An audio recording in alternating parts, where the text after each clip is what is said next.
The Hugh Freeze era has officially begun in Auburn, and boy, hope is back on the plane. Freezing temperatures are likely for several hours inland and a few hours closer to the coast. Yahtzee. You are Locked On Auburn, your daily podcast on the Auburn Tigers. Part of the Locked On Podcast Network, your team every day.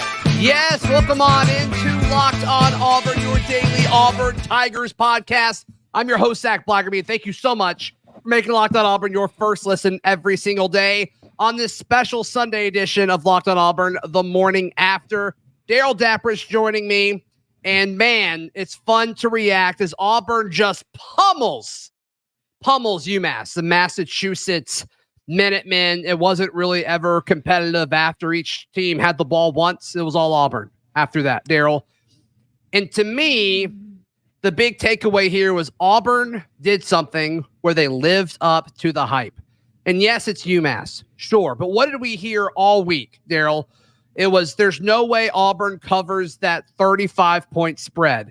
There's no way Auburn could possibly look crisp enough over a team that already went on the road and beat somebody else they weren't supposed to. There's no way any of this could happen. I said it was going to happen all last week, and we were correct here on Locked On Auburn. And I just think when you look at, okay, Auburn showed up. They took care of business. There was a sold-out crowd. Everybody wore white, and everybody was all about that. And just everything seems bought in front of a sellout. And folks did what they were supposed to do, Darrell, and they executed. And they scored a ton of points. And none of it was fluky. They just lined up and played football. And this is what Auburn football is supposed to be. They were significantly better than UMass, and I think they'll be significantly better than several other teams they played this year if they do what they did on Saturday. You know, it's not too often that all the hype and all the excitement and the build-up, anticipation, all that stuff that was, you know, you felt it building for the last couple of weeks as the Hugh Freeze era was about to come onto the plains. And so you don't want to have any kind of letdown where it's a game that's kind of boring or Auburn doesn't do what they're supposed to do. You wanted to live up to the hype. And so it was a rare occurrence where Auburn did exactly what they were supposed to do, what everyone's expected of them.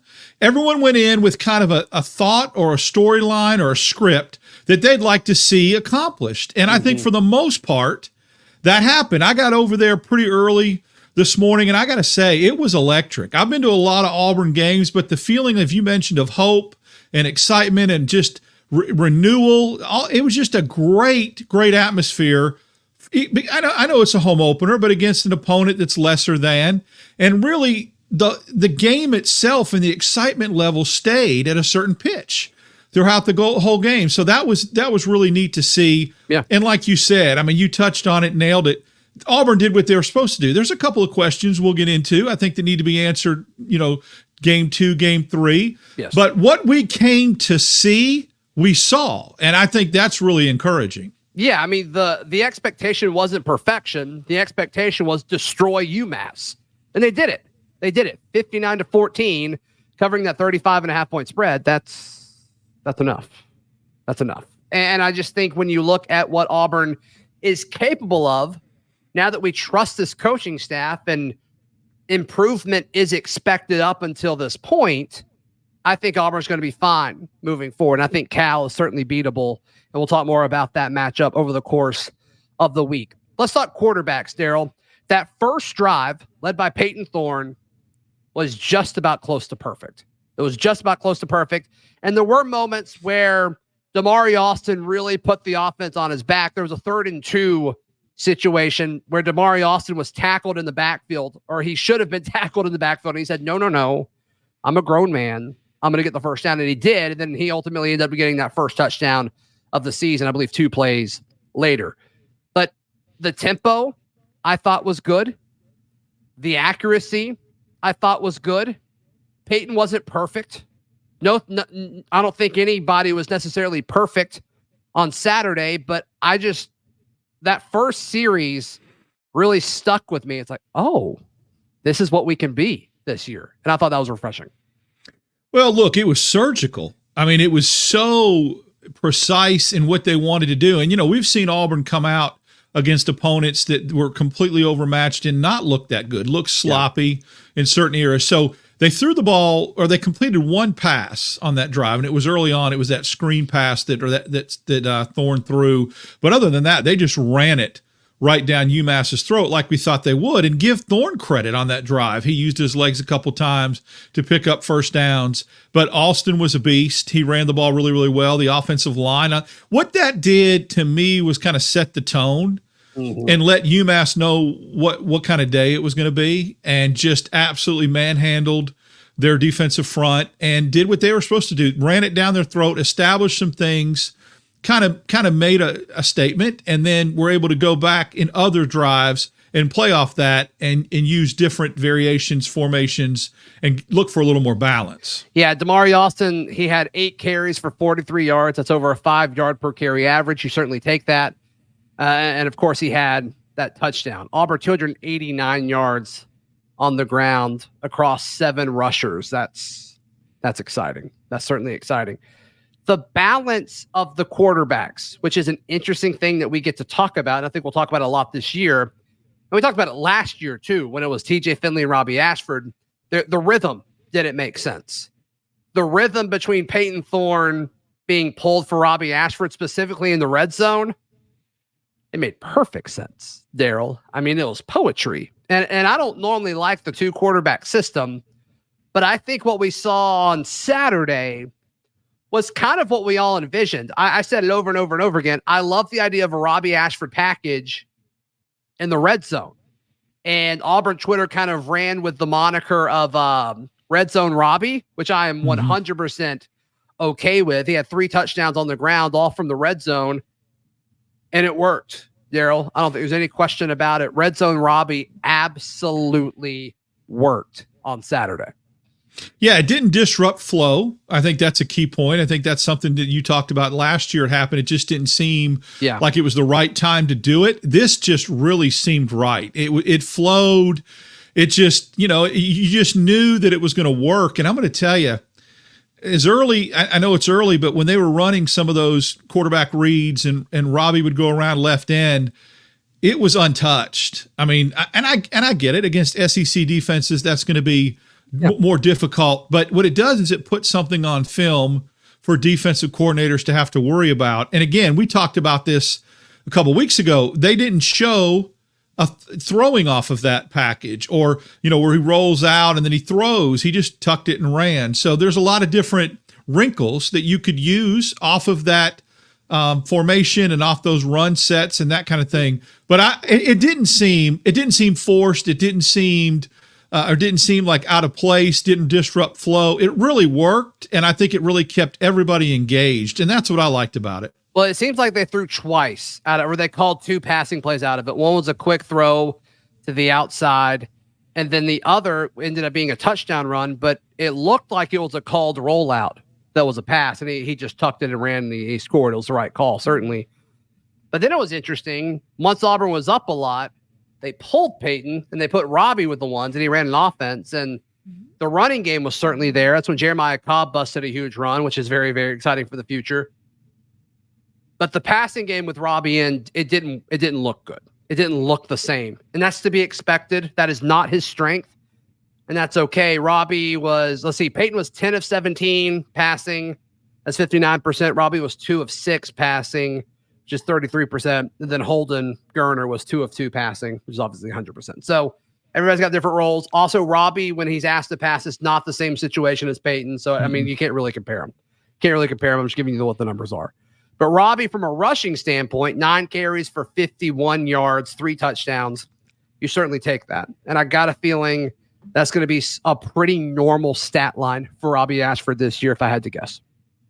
Well, Hugh Freeze said it in his post-game press conference. Somebody asked him, and he said, I've been saying it all year, and I don't know how many other ways I could say it to try to get you guys to understand that I mean it. He's vital. Robby Ashford is vital for us to win football games. And he also said there were a lot of things they didn't show with him, which is very interesting to see what kind of packages and that. And look, there were a lot of people, let's just call spade a spade, on Twitter, in comments here, in all kind of different venues and media platforms that really didn't like the idea of Robby Ashford getting packages. I even saw some people on social media today going, well, let Payton Thorne. I mean, I'm concerned. We got to have Payton in the red zone. We got to see if he can do it. Look, the bottom line is you score touchdowns. I don't care how you do it.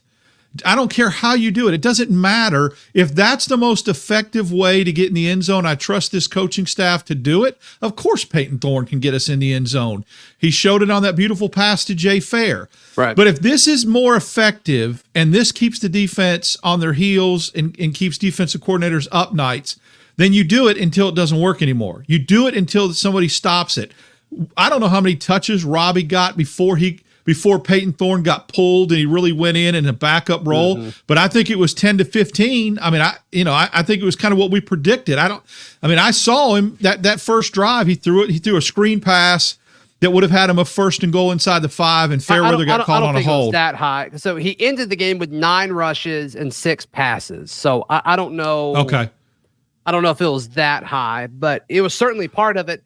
And the downs are important, right? Like the red zone's the most important part of the I guess offense. I'm saying how many. Yeah, I guess I'm saying how many downs, too, Sure. when he handed the ball off and that kind of thing. Sure. But you're right. I mean, there were some plays specifically designed for him, and then a couple plays came back on penalty. So that comes off of your total plays, rushing totals or throwing totals as well.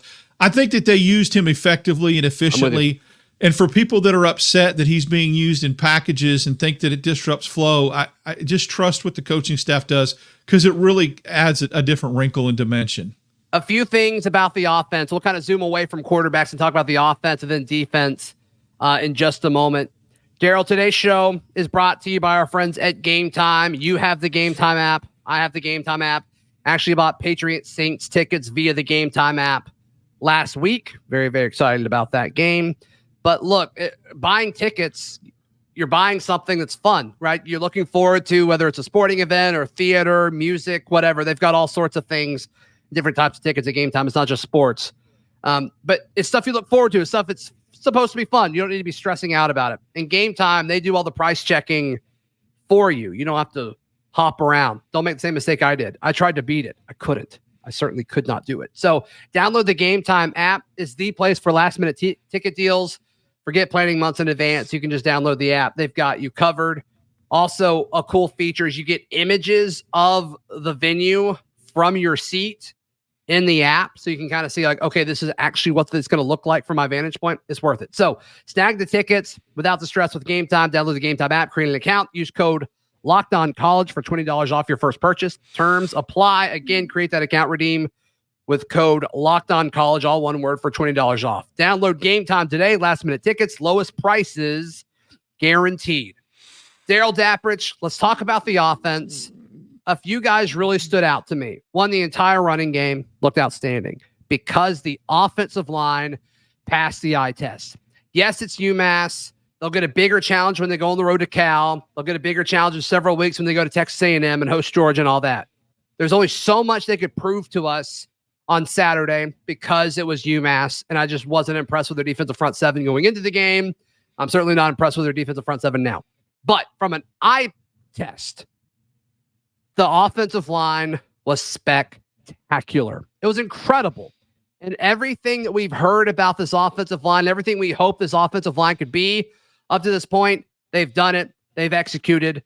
And also just need to point out that they went with the offensive line grouping to start the game with Xavion Miller at right tackle, moved Britton to left guard. And I just think that this lineup is, thought it was a tad risky, not going with Jeremiah Wright to start, but holy cow, they looked great. I thought they looked really, really good, Darrell.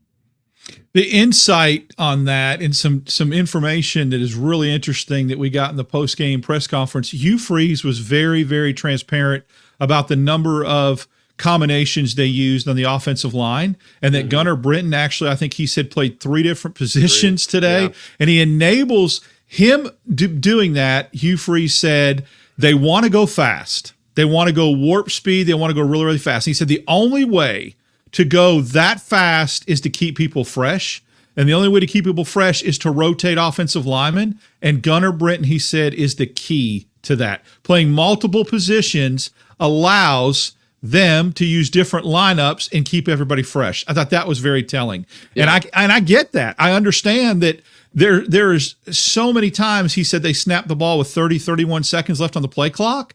That's going to wear defenses down. It also wears offensive linemen down if you don't rotate people. So again, the key in this is Gunnar Britton being able to slide over and play to different positions, insert different offensive linemen to keep people fresh to go faster. Yeah. And so we saw that. That's why it didn't seem – it was very strange to me, Zach, to watch 2 or 3 different combinations of offensive linemen and not see a drop-off.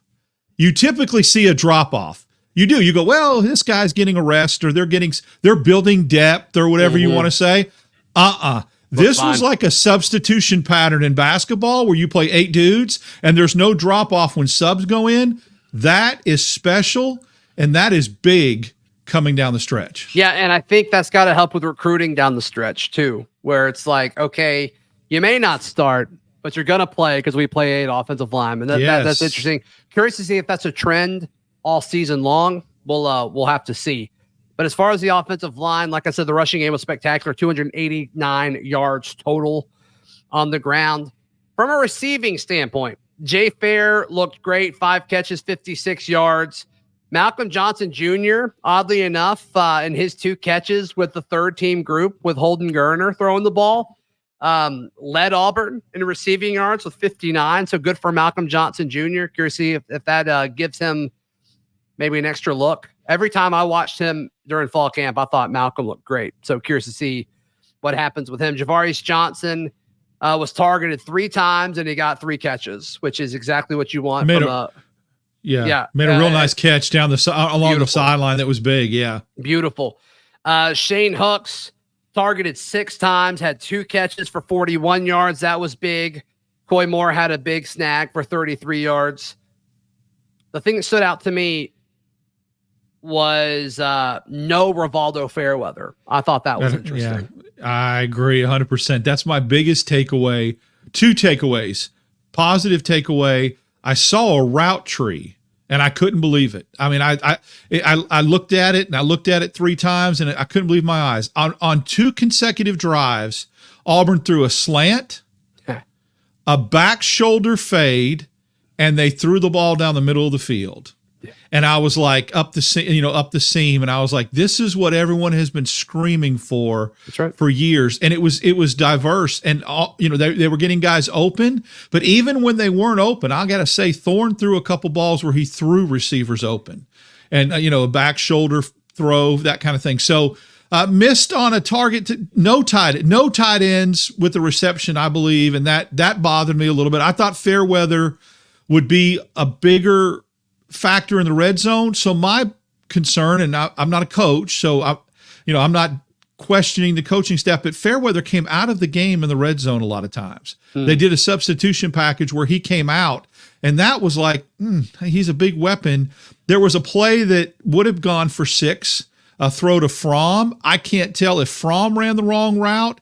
Thorne threw him to the pylon, and Fromm kind of went up the middle, but he was wide open. Would have been 6. It looked like a flag. It looked like an outbreaking route, and Fromm was looking inside. I've never seen that before. So and that, if he looks the right way and turns his shoulders when the ball gets released, he scores. Mm-hmm. So that was a little misconnect, and then there was a receiver up the seam that was wide open, and Thorne tried to force it to Brown, and when Thorne went to the sideline, Hugh Freeze absolutely went ballistic. I mean, gone in him pretty good because he made the wrong read, and he said in his post-game press conference, he was very honest, he said he made 3 poor decisions. And then one time a guy got held and couldn't get separation, and the ball went out of bounds, but I think it would have been a good throw. So those were the only little things, not to be nitpicky, but I'd like to see the tight end used more, and Fairweather especially. I mean, there's so much potential and hype and weaponry there. I want to see it utilized. Yeah, that's really the only part that I don't think lived up to the hype was Rivaldo, which is a shame. I don't think that's on Rivaldo. I think that's on either the game plan or the scheme. So we'll see if that changes over the course of the next few weeks. Let's talk defense. My guy, really 2 of my guys, I thought looked incredible on Saturday. We touch on that next, right here on Locked On Auburn. Want to encourage you to join the Locked On Auburn Discord. It's free. All you have to do is click the link in the episode description down below. Darrell, Eugene Asante and Jalen Simpson, to me, both of those guys absolutely stole the show. We'll start with Jalen Simpson because he got the pick six, and that's really kind of what I was like, okay, Auburn may actually cover this thing, which is exciting. A 50-yard pick six, I believe is what it was. And, I mean, he was in position. DJ James would have had one, but he dropped it. It slipped through his fingers. But Jalen also, I think, was pretty relevant, in this Ron Roberts defense. They're going to send guys. And Jalen Simpson, whenever he was close to the line of scrimmage, it seemed like he was always kind of around and relevant. And the offense had to know where Jalen Simpson was. So I thought that was encouraging. And then Eugene Asante, fearless at the linebacker position. And this is a guy that I'm really, really proud of. This is a guy I'm really, really happy for. He's been through a lot. But Eugene Asante is a dude who kept battling throughout spring. And then in the fall, and all of a sudden, he's getting these relevant snaps at starting linebacker with the defensive group. And he was a force. They had a hard time having an answer consistently for Eugene Asante. Yeah, I also, early on, the defense, that first drive, I think we talked about some things that we thought we were going to see. I was concerned with the way they were not stopping the run, especially on the edge. Keep in mind, Pritchett didn't play. Either did McLeod. And I think those are two big keys in tackling and setting the edge and that kind of thing. So sure. I was a little bit concerned with that, but they seemed to get that cleaned up and kind of got that corrected. They also had a hard time on the RPO slants that UMass was running. They adjusted, give Ron Roberts credit. But here's the thing. Me and you did a show where we talked about who could be the leading sack guy on the team. And I even said, look, Ron Roberts' defense, he brings safeties. And I want to mention Donovan Kaufman. He had a strip sack fumble. He had another sack. He was in the backfield consistently, just a tick late on a couple. Keontae Scott played really well too. Keontae Scott is who blew up Pumachan, who threw the interception to Jalen Simpson because he couldn't get his legs into the throw because Scott lit him up. So, yeah, I mean, Asante, I was so excited for him, the way he played. McAllister getting his first sack. I think Auburn had 3 or 4 sacks, which I was glad. They collapsed the pocket later, from the second quarter on, did a good job. But secondary, you're right. I mean, Asante and Simpson, Kaufman coming from the edge and safety blitzes was good. Loved seeing McAllister get a sack. A lot of positives on the defensive side. Again, without Pritchett and without McLeod, who I think shore up that defense. Yeah, 3 sacks for the defense. Eugene Asante and Keldrick Falk were both credited with a half sack. Marcus Harris got a sack. Then Elijah McAllister, like you said, got the first sack of his collegiate career, which is great. Then 6 hurries. Keontae Scott was registered with a hurry. Kayan Lee with a hurry, which is awesome that corners are blitzing. I love it.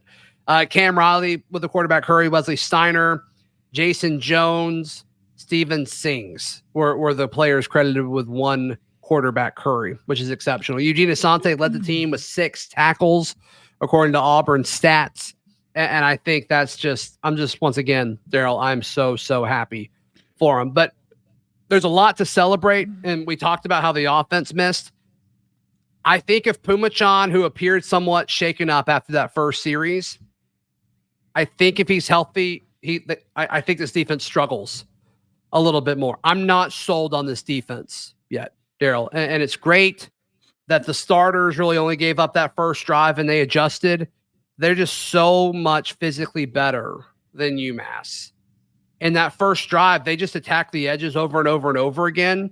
And then UMass after that wasn't really able to do that. And I think against the Cal, who ended up scoring 58 points against the North Texas team, I think the defense is going to be more of a concern next week. That's just my gut feeling after watching the game and reacting to it. And we'll do a rewatch on Sunday. I'll talk more about my thoughts on Monday with Lindsay tomorrow, Darrell. But right now, I'm not sold that the defense is going to be a strength of this team right now.